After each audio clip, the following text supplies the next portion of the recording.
Hello again, it's Alan Macon, the local history tutor for Knowsley Face, with a continuing series of short videos on the local history of Knowsley and Liverpool down the centuries. This short video is entitled Liverpool Parks, and we'll look at the local history behind Stanley Park, the famous Liverpool Park in the north end of the city, which is situated between Liverpool and Everton football grounds. And we'll also look at the history of Sefton Park, situated in the south end of Liverpool and arguably Liverpool's most famous park. Both are Victorian parks and reflect the Victorians' desire for open space and leisure.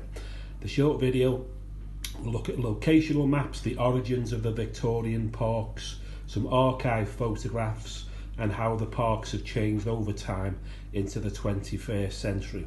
So first thing I want to look at is the history of Stanley Park, and a map dated 1960 when the park was some 90 years old. So if you zoom in to Stanley Park, hopefully you can see some of its features. Some have disappeared over the years: a boating lake, a baths, open air baths, I'll mention them before, bowling green, bandstands, and either end, one end would be Everton Football Club and the other end would be Liverpool Football Club, obviously still there today. Obviously it did change over time. So getting back to the history of Stanley Park, the origins of Victorian parks, not just in Liverpool but all over Britain, are the desire for the Victorians to bring green space to all their towns and cities, which were all rapidly expanding because of the Industrial Revolution. So Liverpool's Victorian parks were envisaged by the corporation of the time as the lungs of the city from the 1850s onwards. Liverpool, like other cities, were going through a huge population explosions.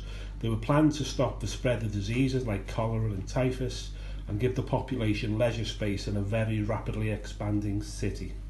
Stanley Park was designed by a very famous person at the time, Edward Kemp. In 1867 won a competition, and the actual Stanley Park took 3 years to landscape, but it was officially opened in 1870.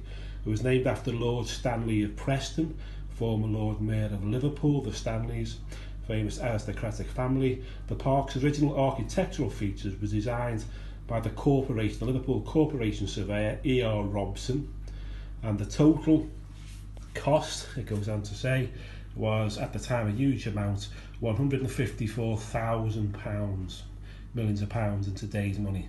The opening of the park took place in May 1870 and attracted some 30,000 people. And this is the local advert in the local press mentioning the borough of Liverpool. It didn't become a city until 1880. Opening of Stanley Park, goes on to say, hereby informed that Stanley Park, the Anfield Cemetery, will be opened by the worshipful Mayor of Liverpool. The money went towards a charity. So we continue the theme. The park consisted of three main areas: a formal terraced area, what was described as an informal middle ground, and a picturesque area containing a lake. The lake was originally ornamental, but in 1900, 30 years later, boating was introduced on the lake. In 1923, a swimming pool, open-air swimming pool, was created in part of the lake, which was mentioned on the map, and was still in use until 1960. I wonder if anyone can remember the open-air lake in Walton Park until 1960. Along with a lot of Victorian parks at the time, Stanley Park contained a flower clock, swings, children's play area, walled garden, and a conservatory were all introduced into the park over many decades. Just to illustrate that, we got some photographs. We got a photograph of the open air Stanley Park swimming pool, 1957. It was closed 3 years later. Has anyone got any memories of this park? Must have been absolutely freezing, even an average English summer. Then we've got a photograph from about 1940 of the so-called flower clock, which lots of Victorian parks had up and down the country. It took a lot of man hours to make this beautiful clock full of thousands of flowers. We continue the theme of photographs. This was the so-called walled garden in Stanley Park. Locally, it was known as the Butty Wall. On a nice summer's day, people would go with their families as well, individuals, and have a little picnic, probably a bottle of pop and some jam butties. So that was known locally as the Butty Wall, the walled garden. Like a lot of Victorian parks, it was also a very fine farmhouse stroke conservatory, which has been revamped in the 21st century. It's now known as the Isle of Gladstone Conservatory. It was in a poor condition from the 1950s onwards. It was all smashed, but thankfully it's been redeveloped in the 21st century. This is the plaque stone outside the actual building.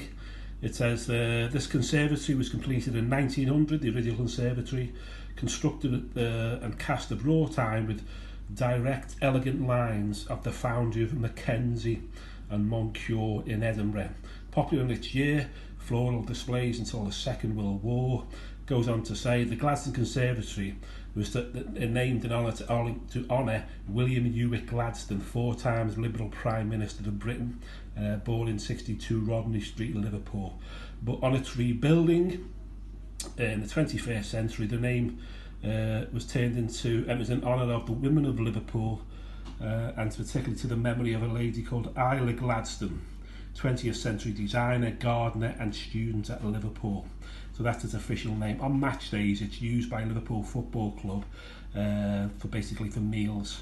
So that's the Isla Gladstone Conservatory, which was revamped in the 21st century. Before that, it was in a very sorrowful state. It was it was on the point of demolition. Then we come to arguably Liverpool's most famous park is Sefton Park. This is a map, the original map of the layout of the park. Very ornate, very sophisticated park. Again,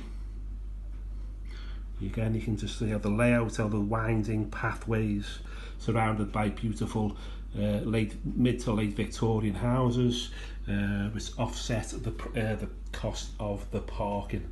So the park, you can trace it back to 1867. When a competition, 29 people entered the competition, and the competition to design the park was won by a French landscape architect by the name of Edouard André. And with the help of Liverpool architect Louis Hornblower, the park was opened on the 20th of May 1872 by Prince Arthur, and again tens of thousands of people turned up at the official ceremony. Hornblower's design for the park included follies, which are buildings, small buildings, no particular practical use, shelters and boathouses. The parkland itself included a deer park, and a strong water theme was reflected by the presence of pools, waterfalls and stepping stones. The park was, it goes on to say, if I can just continue the theme, surrounded by expensive Victorian houses, as mentioned before, built for Liverpool's merchant classes, which are still there today, largely turned into flats.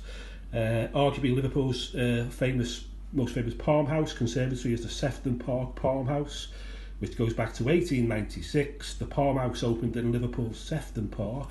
This 3-tiered dome conservatory palmhouse was a gift to the city of Liverpool via Henry Yates Thompson, who himself was a multi-millionaire, and his family made his money through trade and banking interests in Liverpool and Britain. So he donated to the city a donation of £10,000 back in the late Victorian period. The palmhouse was in a tradition of Joseph Paxton's glass houses, and was designed by Mackenzie and Moncure. At its time of opening, it was stocked by the rich variety of exotic plants from all over the world. So it was a great Liverpool feature. Lastly, I'd like to finish off by talking about one of its other famous statues, the Peter Pan statue, which was presented to the park and the people of Liverpool way back in 1928 by a gentleman named George Audley, who was a Liverpool businessman, and he donated it to the park, particularly for the children of Liverpool. As usual, I'd like to finish there and just say, please leave any comments you wish. Please, if you please visit the Knowsley websites for Knowsley Recovery, Knowsley Face and for tips on mental health and well-being. Thank you.